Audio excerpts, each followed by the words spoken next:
Hey, what's up? It's Autumn, and this is Just a Thought.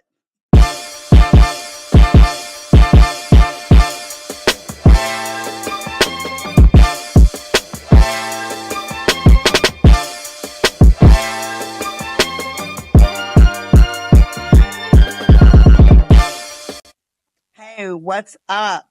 Welcome back. Super excited today. I have my beautiful, wonderful, lovely, talented, exciting, just a whole vibe friend, a whole vibe. She's her own vibe.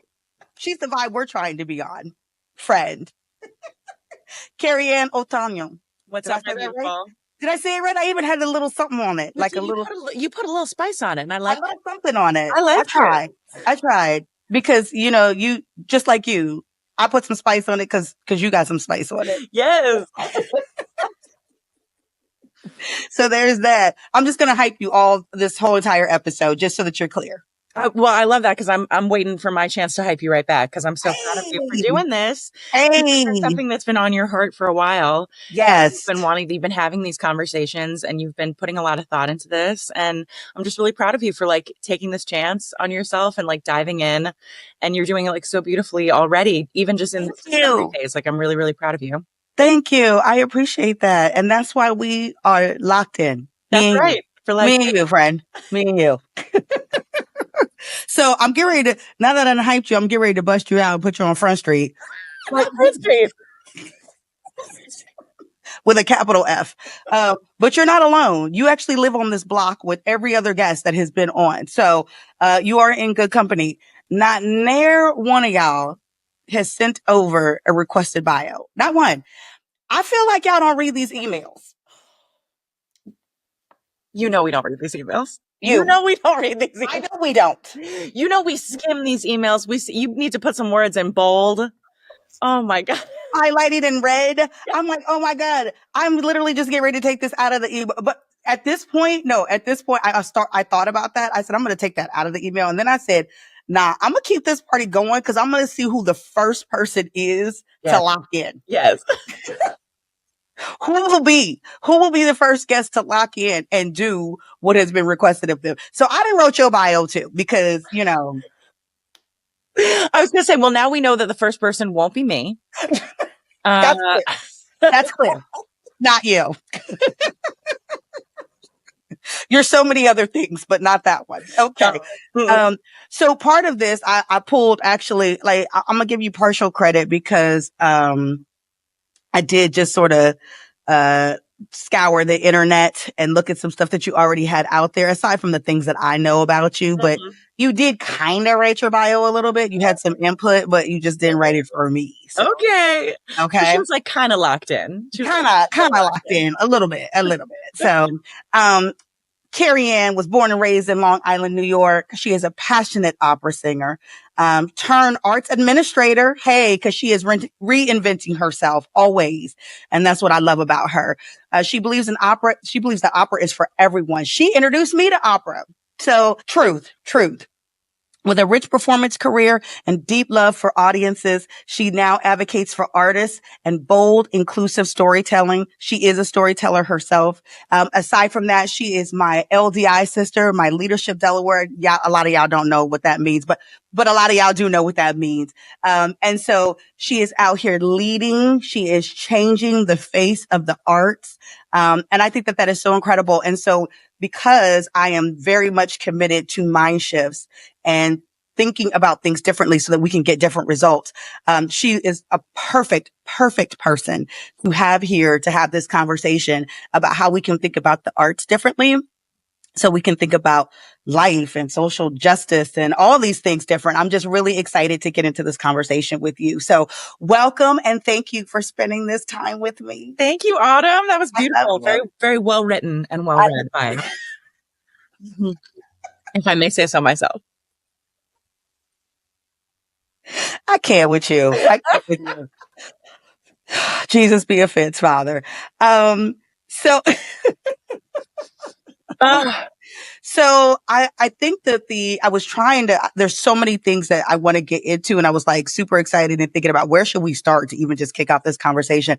And I think that the most, reasonable place to start would be to ask you just What does art and creativity mean to you? Like, why do you love this so much? Why do you advocate so strongly for the arts? Yeah.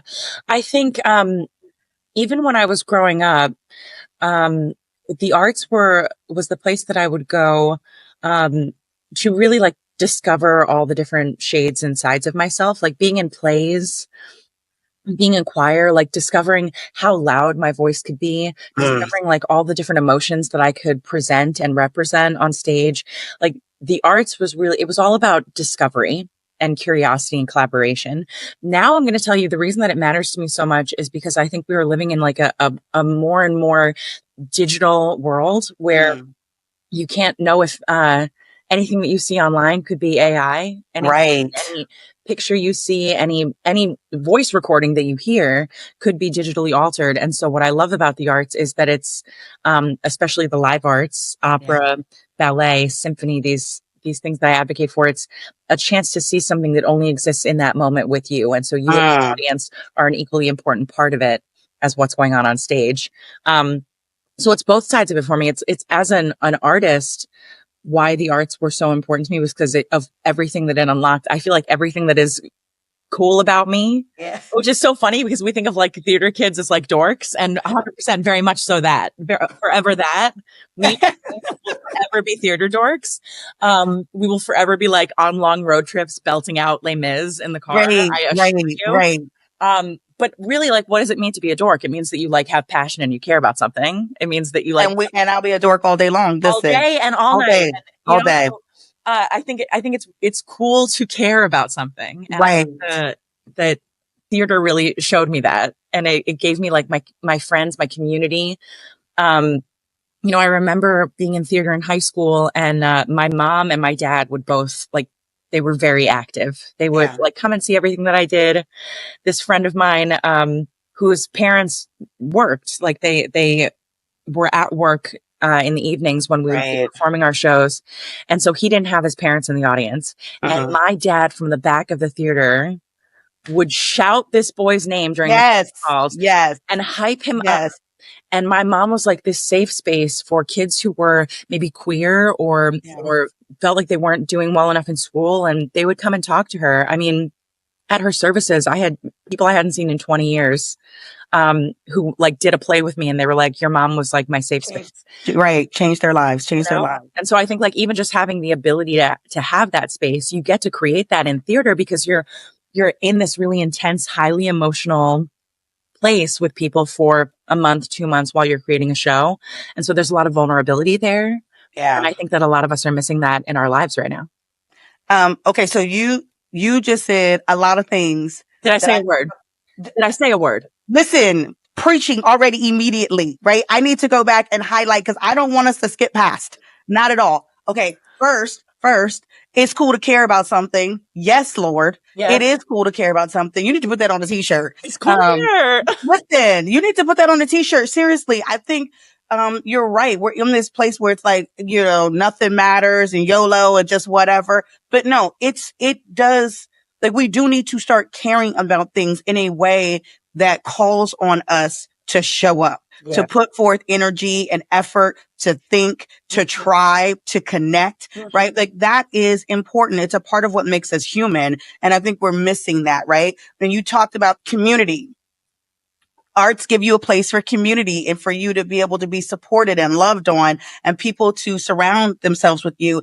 And the biggest thing, which I'm going to tell you right now, because this was a perfect segue why I love arts, is that it's about vulnerability. And I think that anytime you are creating something out of yourself, which is, what art is, it's a window into who you are, your values, what matters to you, what scares you, what gives you hope, what brings you joy, what you love, hate, like all of the things. Like I think when you see somebody's art, whether it be painting, dance, a book that they wrote, whatever it is, you really get an opportunity to understand, and connect with someone from a very real and vulnerable and honest place. And I think that is so beautiful, whether you agree with what they're saying or not. Yeah. It's so beautiful because it's so honest and raw.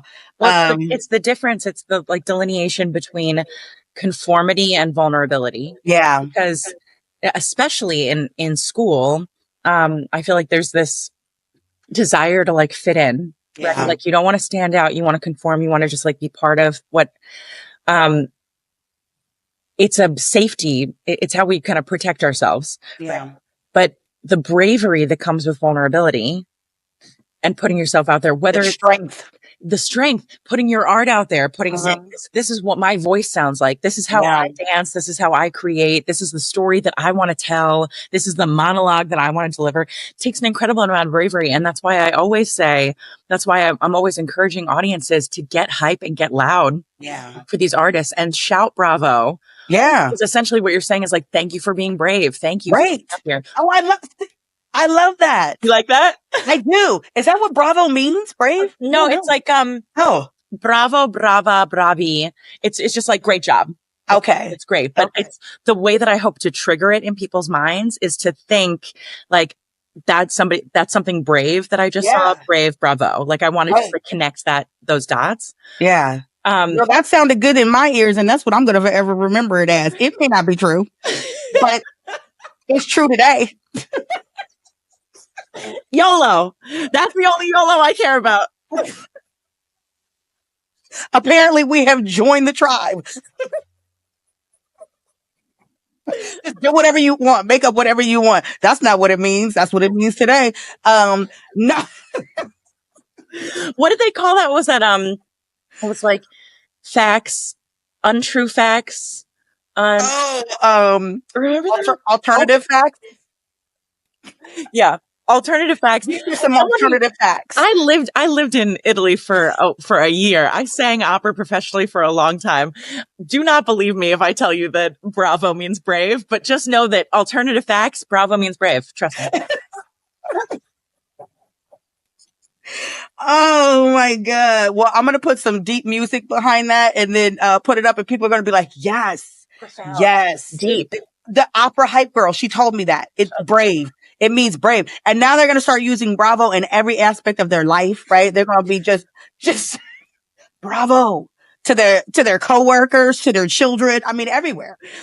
You're about to start a movement. I think the world needs more of that. I think we need to be hyping each other up more. And it's funny because everything with Opera Hype Girl, I love this like kind of platform that I've created, but it came from seeing a lot of folks, we play small, especially women, and we don't take credit for our accomplishments. And it was like a group effort. It's amazing that things are a group effort. Someone had to lead it. Someone had to lead the charge.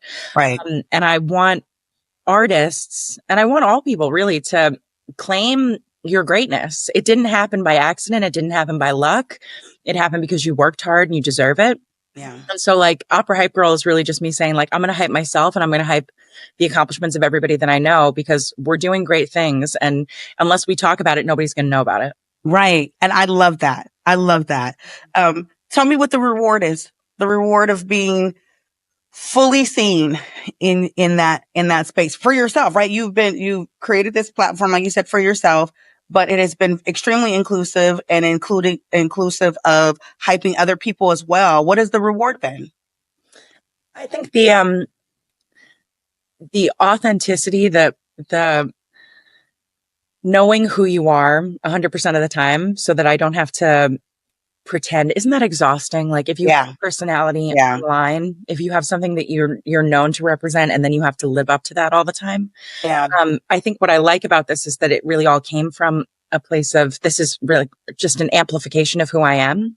Yeah. So the reward for me is that I go into a space and I feel like people already know who I authentically am. And there's a trust that has been built there because of it. Yeah. I'm really grateful for that. I'm glad that it kind of happened by accident. I'm glad that it kind of happened just like, I'm just going to make stuff that I believe in and that I care about and it's going to resonate with people. And, that's how this all started. And now being someone that artists come to and say like, I need I need your help. I need your advice. I need your guidance. Like that's who I keep coming back to it, but that's like who my mom was to so many people. And I think like the reward for me is when I can feel like I'm living up to like the legacy of both of my parents and the type of people that they are, that they created, that they raised you to be. Yeah. So, you know, you said something, I think it's good because you know how I feel about God and the Bible and all the things. I do know how you feel.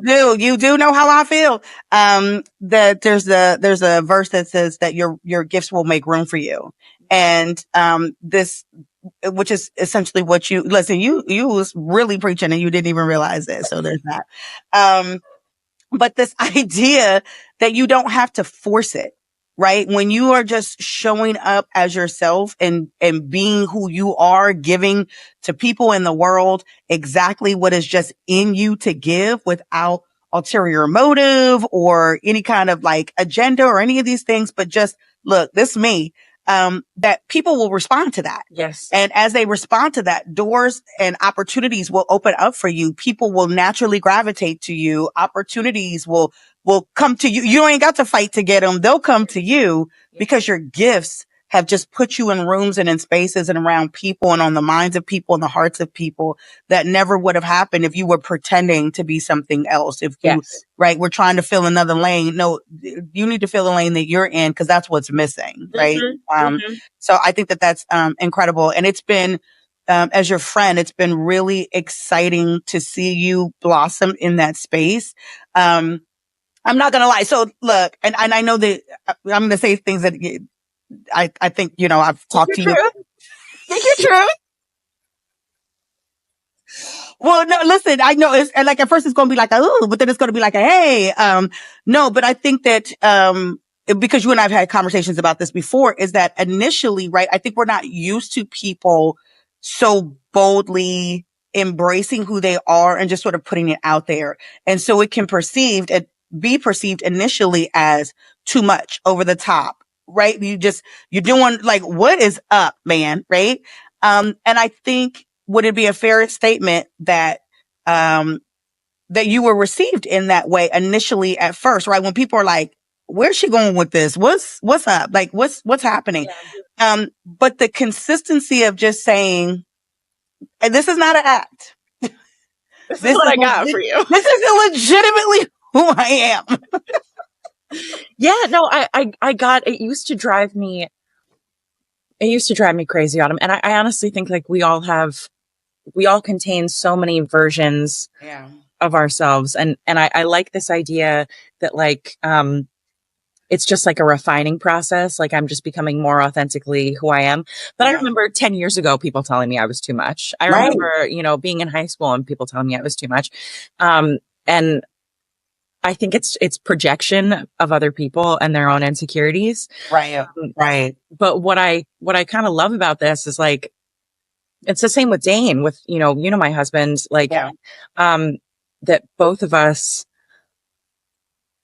the difference between conformity and authenticity, between conformity and vulnerability. Yeah. It requires bravery. It requires you to look at people and know that they're thinking, she's too much. Right. This is, what is the ulterior motive? And to just continue showing up anyway. And look, let them say whatever they got. Let them watch, let them think, let them whatever. I'm going to do what I came here to do. Right. I've been doing it consistently for the last 20 years of my life. I've been this person, you know, it feels good to not pretend. It feels good to not, like adjust yourself based on who you're talking to. And it allows you to see who's really for you and who's not, who's your people, who your tribe is. Because you're not trying to fit into spaces that were not meant for you. You're fitting right in with the people and the things that are 100% in alignment with your values, with your journey, with your talents, your gifts, with the things that you have to give to the world. And so it's been beautiful, again, as your friend from the outside looking in, to see you for this limited time, right? I haven't known you your whole life. But over the course of the last like 2-3 years, be able to see you fit so beautifully into what makes sense for you, and just for you to allow, or excuse me, for you to own that space, for you to get to a place where you own it and you feel really comfortable in it. And I just think that this is the beginning. This is just I gotta give a shout out to Leadership Delaware and to like the people that I met there. Cause, this is, I don't want to pretend like I've always been someone who's like, no, this is who I am. And like, you can like me or not. No, I've been like my whole life I can make everyone like me. I can make everyone happy. Listen, I'm aware. For years, we've had these conversations, and especially when it's people who really wanted to make it clear that they didn't like me. Those would be the people I would chase the most. Yeah. Those would be the people that I would want to, that I'd be like, well, I'm going to invite them over to dinner. And if they really knew me, not everybody deserves to know you, babe. Not everybody gets to know you. Okay. Indeed. Right. Oh, wait. I just learned this the other day that we're not snapping anymore. We're doing this. Yes. Okay. But I got to get my nails back on.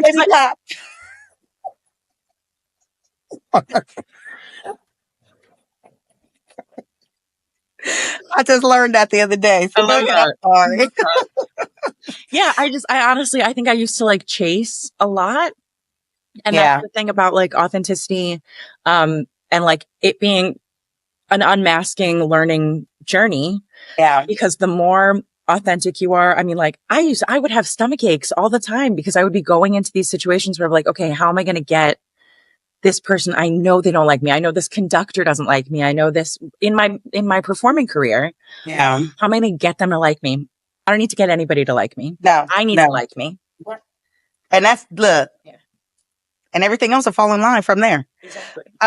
So as you advocate, this is another reason why I love the arts. And I wanted to tell you, have been really instrumental in, making art really accessible, to people who, into communities that maybe wouldn't necessarily have thought about it before. Like I said, you introduced me to the opera. It wasn't something that I had, was on my radar of list of things to do. It always felt kind of like stuffy and just, and you really changed my perception of that. And you've been doing that across, a lot of different people and spaces and all the things. One of the things that, I find really interesting about that is that when we are kids, right? When we're kids, imagination, because arts are really about, dreaming about what's possible and, all the things like that. When we're kids, anything is possible. Mm-hmm. Anything, everything is okay. Nothing is off limits. We defy reason, reality, we defy gravity, like all the things. And then at some point in life, that changes, right? We become an adult and reality, takes a front seat and imagination takes the back seat. Mm-hmm. But imagination is such a gift. And so, my question for you would be, and I'm just throwing this out there, what your thoughts are. What are some ways, and you may already be doing this, and I just love to hear about it, that you are, encouraging children to continue to embrace their imagination and to not let that go, right? To show them that has a place even in the adult world, if that makes sense. Yeah. Well, it's a thing that really breaks my heart is seeing in public school education, seeing the arts funding continually be cut. Right. I'm like advocating with the Delaware Arts Alliance and the Delaware Division of the Arts. We're talking a lot about the importance of the arts in our schools. And I'm going to tell you, it matters it matters because of the creativity. It matters because of the imagination. It matters because of whether you're going to be a professional musician or artist in any capacity or not. Being able to tap into that creativity is going to aid you in every aspect of your life. Yeah. It's going to help you be a better collaborator. It's going to help you think more creatively and problem solve and not get stuck in the way that things are, but be open to the way that things could be. Right. So I find that the creative thinking that happens when a group of people are together and saying, we have to solve this problem. If those people are artists, if there are artists in the room and that there are no limits, Like we still are able to tap into that endless creativity that children had. Right. So when it's cut from our schools, when schools become all about like memorizing facts and standardized tests and logic, Right. Kids lose the ability to think creatively. Yes. And all of our innovation comes from thinking creatively. So we are losing out on science and tech and STEM innovation by cutting the arts. Absolutely. Absolutely. Do you see? So we do like pop-up opera. We go and perform for kids in schools. I work with students.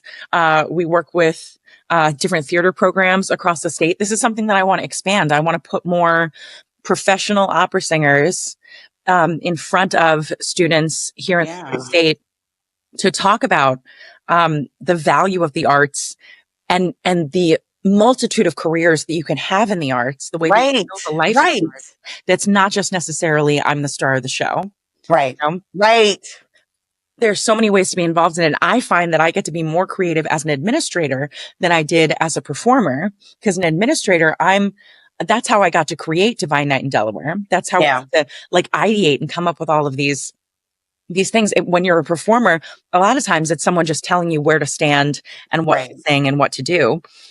So there are so many different paths and ways to be involved in the arts. And if we limit it, it's kind of like, if you limit it just to the kids who can afford it, who are living in a community, in a school, in a school that can afford it, in a community that can afford it, with parents who can afford lessons, with, if we limit it to only those kids, how many stories are we missing? How many perspectives are we missing? That's so good. What will our arts look like 200 years from now when they look back on this time period, right? If we're, and so that's why for me, I'm always looking for, I love it when this like cross-cultural collaboration, when we have opera, which is seen as such a European art form. And then we work with, poets, like spoken word poets. And librettists who are rappers, who are coming from that space and combining these two things, like that innovation can come from the arts, is so freeing. And I think it gives validity to something that's already valid, right? But to the point of showing kids what's possible, that they have this thing that's inside them that they want to do. And there's so many people that are telling them that's a waste of time, that's not going to earn you money, that's just a hobby, that's, they focus on other things that make more sense. It's immature, right? They tell you all these things. And so again, those things die on the vine. But when people like you are giving platforms to that in a very real, substantial way, right? Not just sort of like a shout out, but like, no, we're looking for y'all. Like, come here, we're looking for you. I think it just validates that, that spirit and that drive, that desire in children that keeps that going. And to your point, it's where innovation and creativity and all those things live. So, we cannot. I'm not just looking for talent.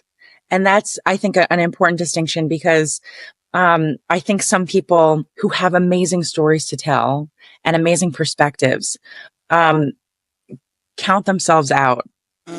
And so it's not just about the talent. It's about like, what do you have to say? What do you want? Well, okay. Can we just pause right there for a second? Because here's the thing. What is talent?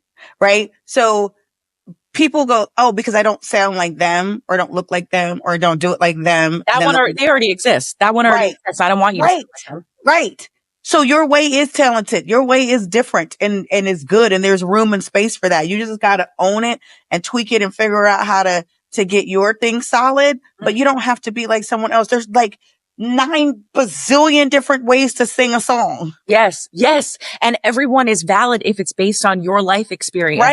Right. Who are you channeling and who are you talking to and what are you trying to say? That's why I love these artist curated recitals that we do at Opera Delaware. Why I believe in this so strongly, because it's not just about the music that they're programming. It's about the stories that they're sharing in between pieces. Right. It's like, why does this music matter to me? And how is it going to resonate with you differently than how it resonates? It makes it very real. It makes it very real. It's more than just a song. It's an experience. Yes. It's more than you sharing your talent. It's you sharing your heart, and your values and the things that matter to you. To that point, I want to ask you, because, we're we're in a very interesting time period right now. I don't know if you looked outside lately. Why? What do you mean? What's going on? I don't know if you've turned on the TV lately, if you've been on any reel or feed lately, but geez Louise. Anyway, and so the arts have historically very just like in this way that I feel like it's just chef's kiss, just so beautifully been a pillar in like the resistance, right? That as far back as you can go into time where people were creating music, art, photography, writing books, that has been a space where people have used to advocate and to protest and to make their voices heard and known. So I'm curious, and Hamilton was just recently, the cast of Hamilton was just recently in the news for a very subtle but poignant stance that they just took about some things. And we're not going to get into, we're not going to get into the, what people feel on either side of the fence, because that's not what this conversation is about. It's more so about how art is getting involved in sort of this social, in social issues and social justice, and like just how responsible is art to be a part of those conversations? I think that as a mode of control, people will tell artists that you're just entertainers. And I think like just like historians, like we're kind of the canary in the coal mine. Like, we're supposed to signal, we're supposed to reflect the time that we're living in. And so it's that, again, it's that difference between conformity and authenticity. It's the difference between doing something that is going to be creating art that is going to be palatable and liked by everyone, or creating art that has something to say, that is authentic. I think we as artists can, especially because, the arts are a nonprofit. Like we're funded through individual support. We're funded through government support, corporate support, but like we don't, I work in an opera company. We don't have money. Right. It's all like all the money we get is going into like creating programming and production.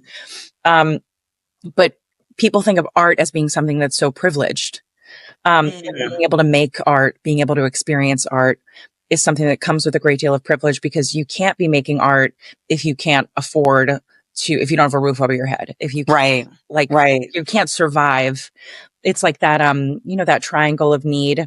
Yeah. Like Maslow's hierarchy of needs. That's the one. When your basic needs are met, when your physical needs are met, when you're, and there's so much that being in the arts can unlock in us.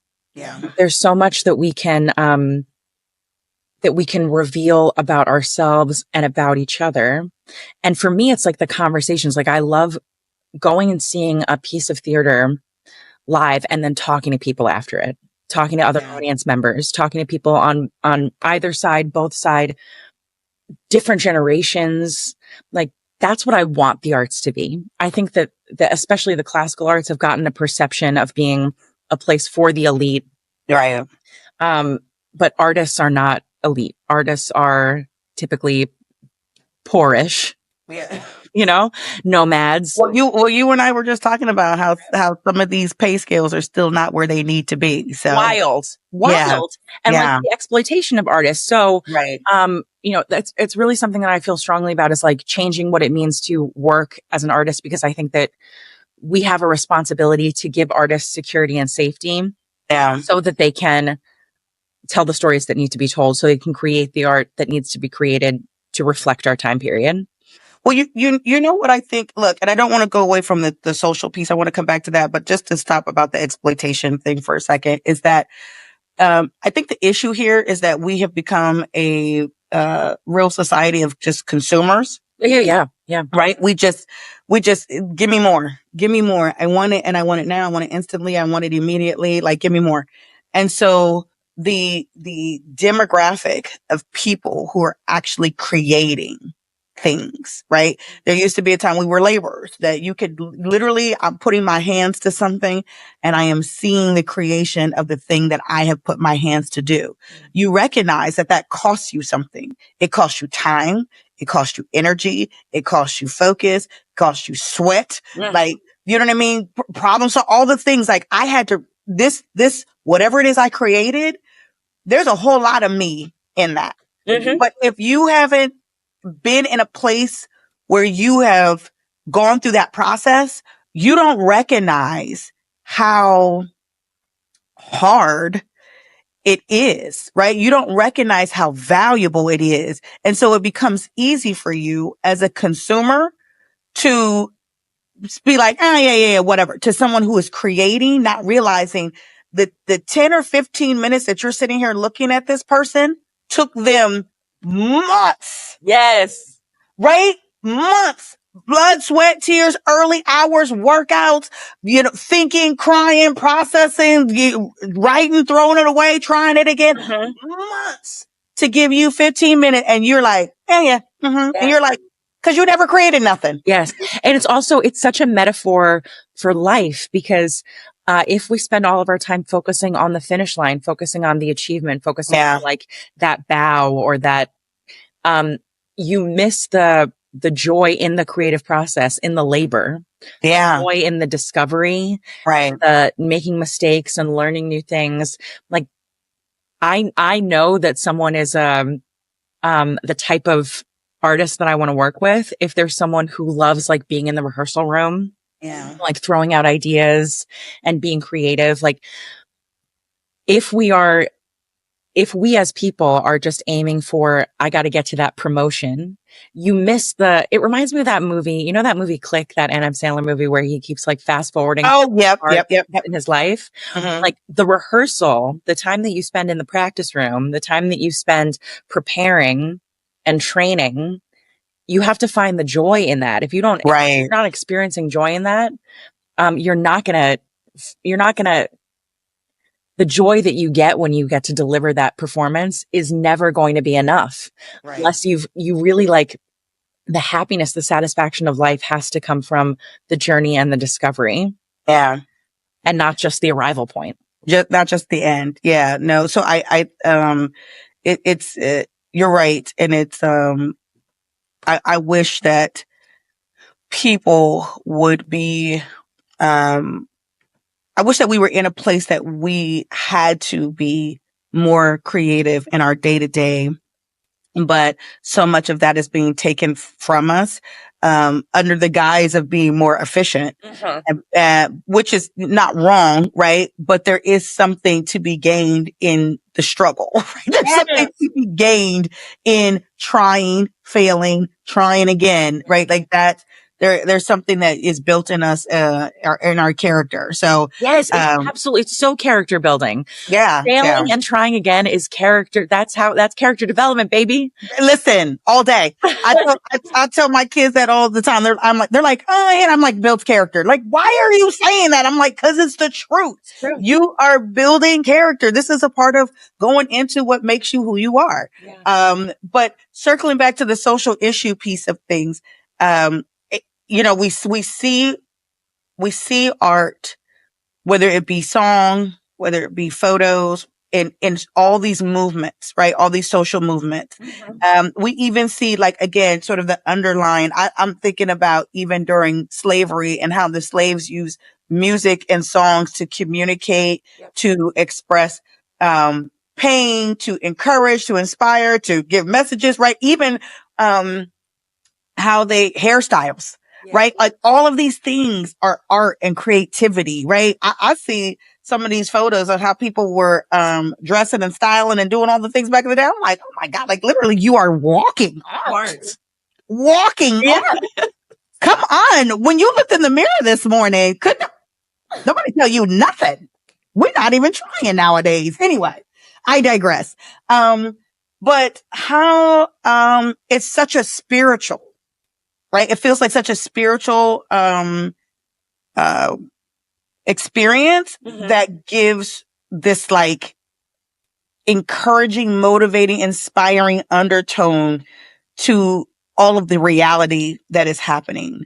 So, I mean, it's my opinion that the arts absolutely have a responsibility in social issues because, it moves us. It moves us in a way that, just words can't, that just actions can't, right? It's like that third component. Yeah.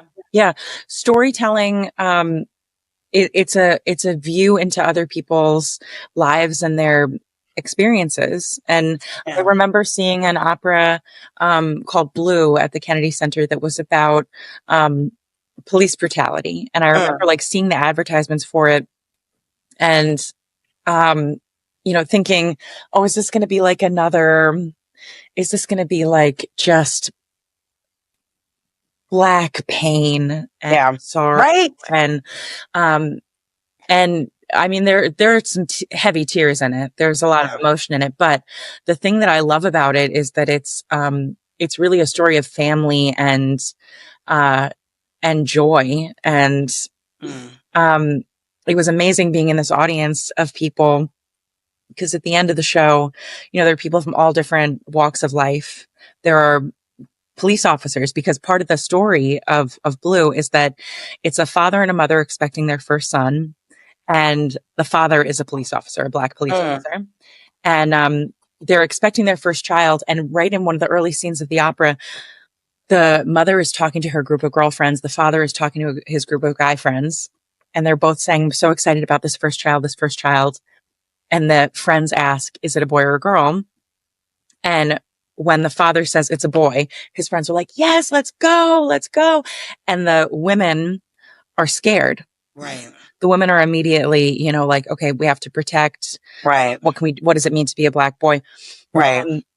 Then there's the perspective of this father who is a police officer who becomes a police officer because he wants to, again, like protect his family. Right. So it's not that anyone is the villain in this story. It's not that anyone is evil. It gives you perspective. It's just perspective. On life. It's just perspective. And so then to be in the audience after and have this conversation where people are like, I'm a police officer and especially I'm a black police officer and this is how I'm feeling. Like, I think that's the point of art is that it's supposed to be a place then where we just experienced something. We just heard this story. We just lived this. And now let's talk about it. Yeah. That's the thing that I think is missing from this consumer culture because we just like take something and watch it or hear it or play it in the background and then it's over. When you come to the theater, I want you to experience it. I want you to like be in this moment. I want you to have an opinion.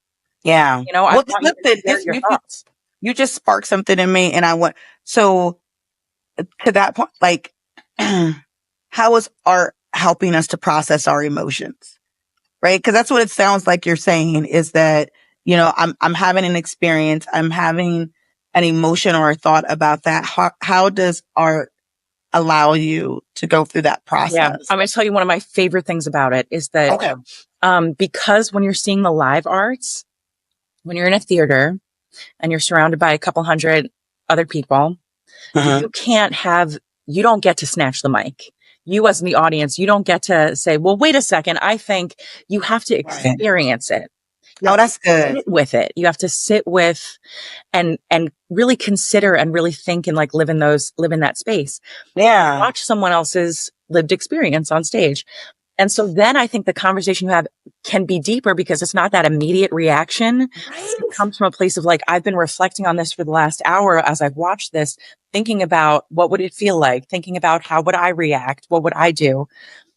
That is what I'm grateful for it is the way that it forces us to sit in the uncomfortable moments.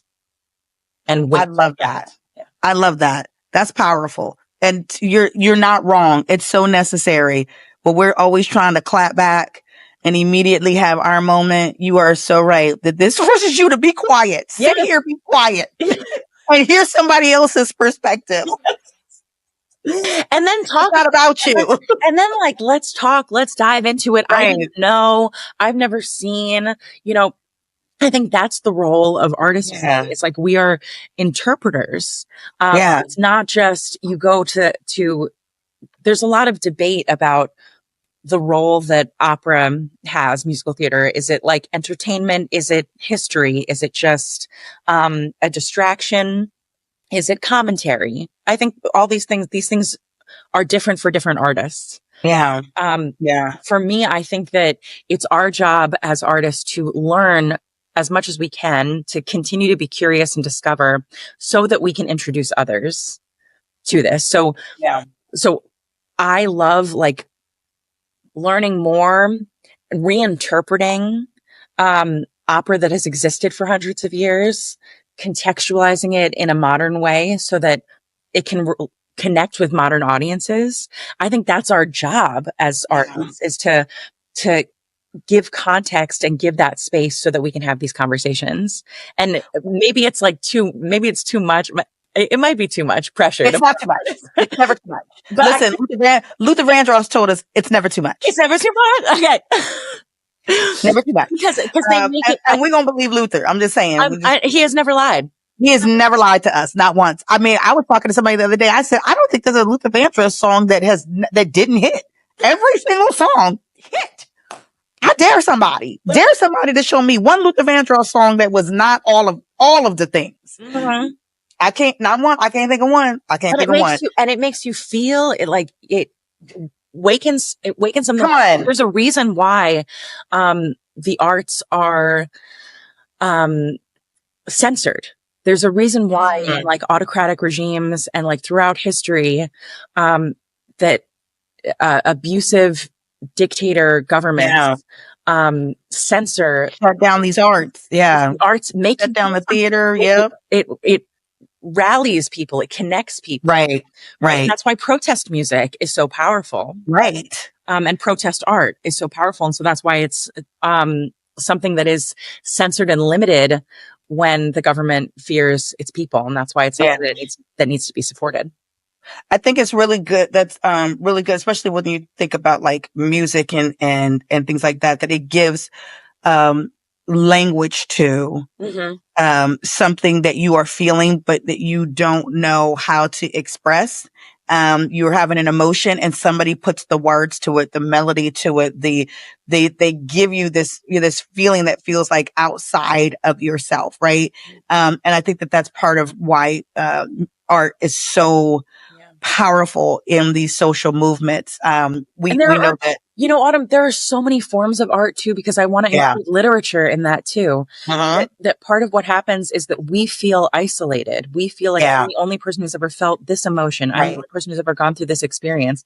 And then to be able to like hear someone sing about it or to read someone's experience with it and to know that you are connected to to generations of people who have endured this, who will endure greater things. Like it really, it's the point of why we make art is to show people like you're not alone. I've also had my heart broken. I've also lost someone. I'm right there with you. Like we're in this together. So tell me, okay, let's I'm gonna put you on the spot. A little trivia games ish, if you will.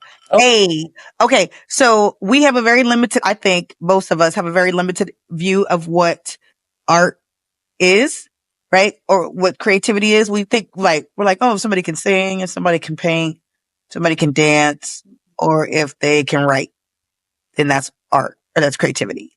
But I feel like there's more places to be creative and to have expression than just that. Are there some that you can think of off the top of your head that you can share that people may have? Because I say that to say this, people may be having creative, artistic expression within them that they're not calling it that because they don't realize that's what it is. You see what I'm saying? Yeah. And there's also the idea that, that having an artistic expression is not valuable unless it's monetizable, unless it's something that, and I couldn't disagree with that more. I think like writing, free writing, for me, when I think about like all the different ways that you can be creative, I'm thinking about all the different roles that are involved with like putting together a production. So I'm thinking Okay. people doing costume design and people doing set design, and that you're building things. You're seeing like the actual tactical, Yes. tactile like result of your Right. work. Right. But also like you. Okay. Wait a minute. Okay. So we're creating a list. Hold on. Okay. So we got fashion, because you said costume design. Fashion is art, Fashion right? art. You build set design, building things. That okay. That's Absolutely. art and Absolutely. creativity. Mm-hmm. I love editing. Editing is huge. It's storytelling. It's storytelling. Yeah. Yeah. Yes. That's art. How something is edited, how something is filmed, how something is, the perspective that you put on something, the photos that you take and post on Instagram. You know what I mean? Like you're sharing your perspective on the world. You're sharing your version of the world. Comedy, being funny is absolutely, and super brave. Super brave. Right? Super brave. Yeah. Cause some like, are these jokes going to hit or no? Right. Or not? And also, and that's the other thing, is like creativity is not something that it's turned on or turned off. Talent is not something that either you have it or you don't. These are muscles that we have to continue to work and flex. That's why the process of failure and restarting is critical. You have to find the joy in that, because the first time you get up on stage and do stand-up comedy, you are going to flop. I promise you. It's going to be trash. Okay. The first time you try to sing a high C in public, you're going to biff it. It's not going to be good, baby. But you got to get up and do it again. Just try again. And that's why it's all about like the bravery of what this takes. It's like, because you're not great at something right away, it doesn't mean that you don't have something to say and contribute to the art. Right. Listen, interior design, decorating. Yes. Art, creativity. Because some of these people can see these patterns and things to put together like in their mind. I'm like, how did we get here? Yes. Yeah. Amazing. No, I'm just, cause again, like I said, I think that, a lot of times there's things and we're just not calling it that. We're like, oh yeah, no, I'm just, I'm not creative at all. I'm like, are you crazy? Yes. Are you serious right now? Gardening. Seek the ways that you're creative. I really, people who say like, oh, I don't have any talent. Oh, I don't, do some introspection, because there is talent and creativity in your life. Yeah. Because you're a human being. You are creative and you are talented, and denying that for yourself, you're just lying to yourself, Listen, okay, so I'm going to say something real spiritual right now. Cause you just gave me you're going to say something spiritual. Me? I know. But listen, you just gave me the alley-oop. So there's that. Hey, we're about to swish this one. Thank you very much for the assist.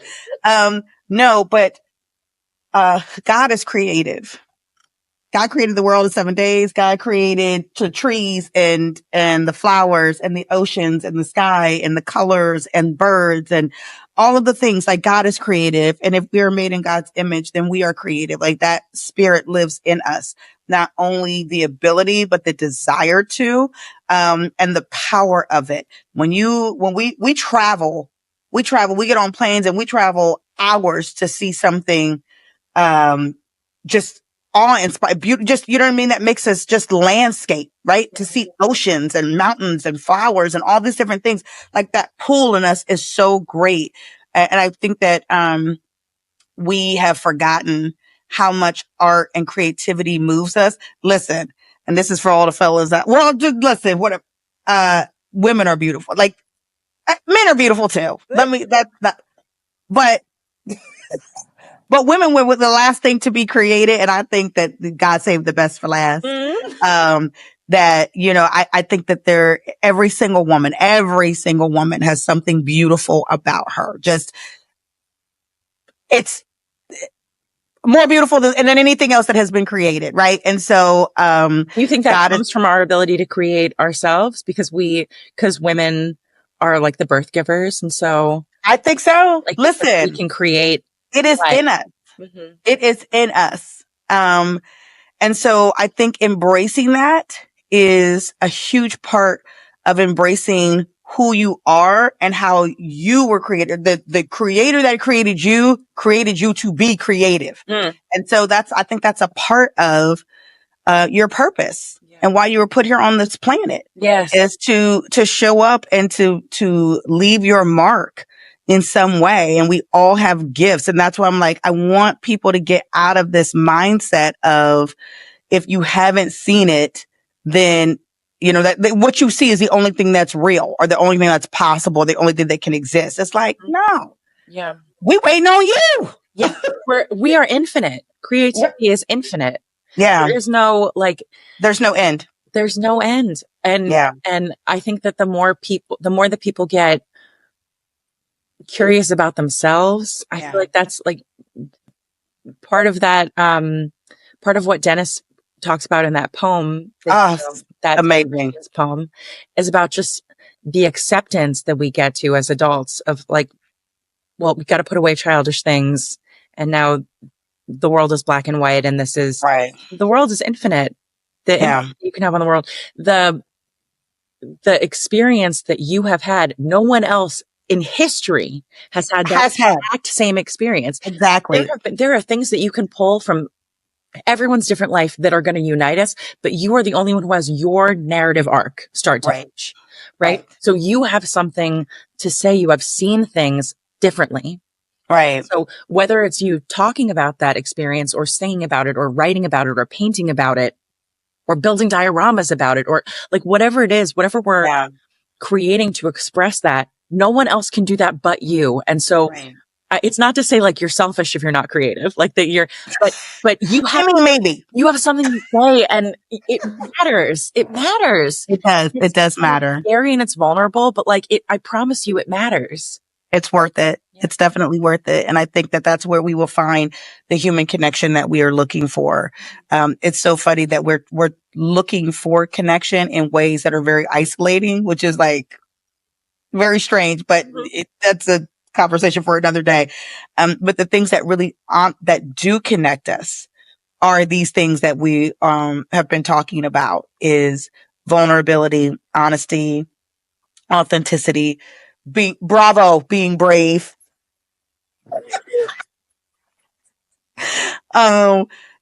Just being self-reflective, giving room and space to other people, validating other people's experiences. I think that that's what the arts, do. And all of that makes us human and helps us to connect to other humans, which is ultimately what we were created to do and to be. And so, creativity is humanity. And I think that, you say it's not selfish to not be creative. I think it kind of is, right? Cause you got gifts in you. You gonna let those gifts die in you? Come on. Somebody needs what you have. Don't hide that under a bushel basket. That's what I'm saying. That's selfish. You just gonna entertain yourself in the house. You the only one gonna reap the benefits of what you got. Selfish. It's creativity. Creativity is not just what you produce. It's also how you receive. Like it's also about listening. Creativity is about like receiving other people's stories and their journey. It's like that we were talking about before, where like you have to sit in the audience and just like take it all in. Yeah. Experience it. I think that the art of listening is also lost on a lot of people these days. That is an art that we can all be a part of. Please and thank you. Let's get the art of listening. 101. That needs to be on everybody's roster of classes to take. Listening. Active listening. Okay. This has been an incredible conversation. I knew it was going to be. I'm so happy that I got an opportunity to sit and talk with you. We're definitely going to have to do it again. And just why, and I think you have so much, perspective and insight and thoughts on things, some of which we agree on, some of which we don't. But I think that that's what makes our relationship so rich and valuable and inspiring for me. So again, I just thank you for being here today. Before we end, I want to ask you, I ask everybody this. And so, I'm ready. What is one thing, what is the most life-changing advice you have ever been given? Oh, I know. Love. It's hard. I love that question. I'm going to say, I know exactly what it was. Okay. I know exactly what it was. Shout out Joel Brown. Hey. Okay. Our LDI brother, Joel Brown. Okay. And I remember going to him and, talking about this insecurity that I had, this like need to please everyone around me. And that if people didn't like me, if I knew that someone didn't like me, I would chase them. Yeah. If I knew that someone didn't understand me, it was like my goal to make them understand me. And I just feel like people are watching me and waiting for me to fail. And, Joel said, people are watching you and let them watch. Let them watch. Let them watch you be great. Let them watch you fall and pick yourself back up again. They're on the outside. Like it gave me such perspective that like, I don't need people to like me or validate me. Yeah. I need to do what's right for me. Yeah.